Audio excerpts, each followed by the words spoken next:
Yeah, hi guys. Hi guys. This is just a quick review of the India-Australia Test match, the second day that has ended today, and it's been a fantastic day for the Indian team. Wonderful comeback after being dismissed for 150 yesterday, and we ended the day yesterday 67 for seven.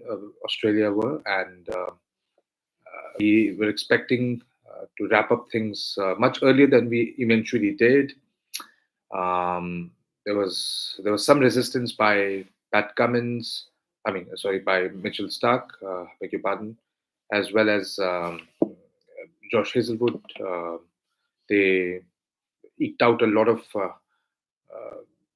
deliveries for very few runs, but still they did do a good job, and ultimately India dismissed them for 104, which still ended up giving us a sizable lead of 46 runs. How crucial it is, we would only get to know later. But the fact that we have made a brilliant start to the second innings, 172 for no loss, KL Rahul and Yashasvi Jaiswal both looking very solid, looking very secure in their defense, trusting the bounce of the pitch, trusting their own ability as well. So that's what made them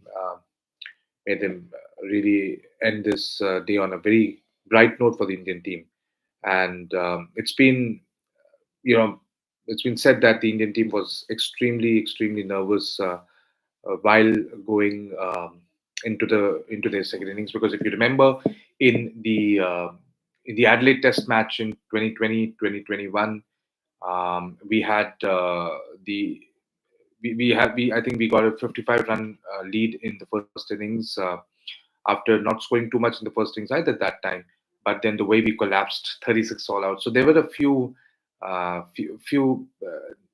nerves in the Indian dressing room when they came out to bat. But the way Yashasvi Jaiswal and KL Rahul batted, KL Rahul has looked really solid in this Test match. If you remember in the first innings as well yesterday, he looked solid till he was given a very dodgy decision by the umpire.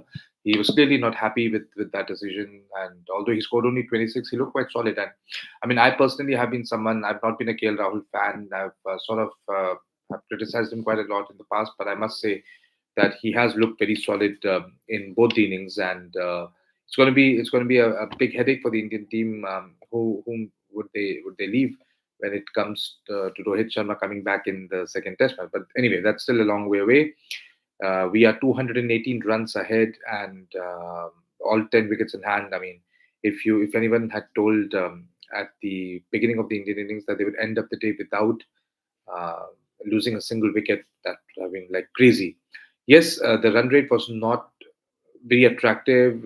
We could have scored a few more runs, but then this Indian team has been lacking in confidence with the bat. So it was extremely important for the openers to settle the nerves down, and I'm sure that with this kind of a start, the batters to come will feel a lot more at ease. Yes, the wicket will break up a bit from tomorrow onwards, but then the fact that we've already got a 218 run lead means that even if there were to be a collapse, we should end up getting a lead of more than 300 runs. I'm looking at 350 minimum. So let's see how that plays out. The Australian bowlers tried their heart out, but Pat Cummins hasn't looked really effective in this Test match. It clearly shows.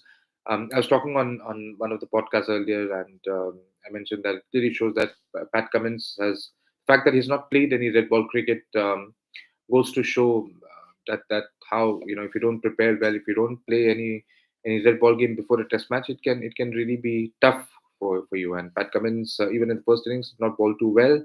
Um, but then that's how it is, and I hope that for Australia's sake, they mount a better comeback tomorrow, because I think this Test match would definitely need something of a, of, of a contest.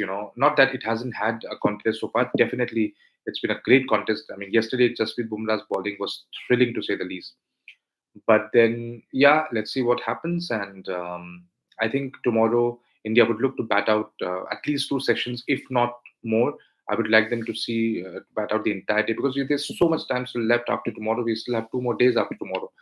But then let's see if how the Indian team fares. Let's see what different plans Australia has, because this wicket will still play pretty well at the beginning. It will probably start deteriorating a bit towards the end of the day, but I guess it will still be very good for batting come the first session. So I think India should cash in. They will definitely look to score a little bit faster tomorrow and get the lead towards 300 within the first session itself. But of course, Australia is Australia. Don't count them out. They will definitely come out harder. They'll try to rattle the Indian batsmen first thing in the morning. But with the kind of lead that India has, as I said earlier, that even if there were to be a collapse, we would still be looking somewhere near 300 or more than that as a lead, and that will be quite handy for the Indians, because on the fourth and fifth day, this wicket will break up. And yeah, if you have anything to add, please do say in the chat box. Would love to take your comments, um, and I would love to know from you what was according to you the turning point in the game, maybe from yesterday. I feel Steve Smith's dismissal was probably the turning point. Yes, he has not been in form, but he has been playing pretty well against India. Has always played well against India. So yeah, I think it's going to be a cracking day tomorrow once again. As they say, the moving day is the third day. So we're going to see some extremely interesting action come tomorrow. And yeah, till then, take care. Cheers. Bye.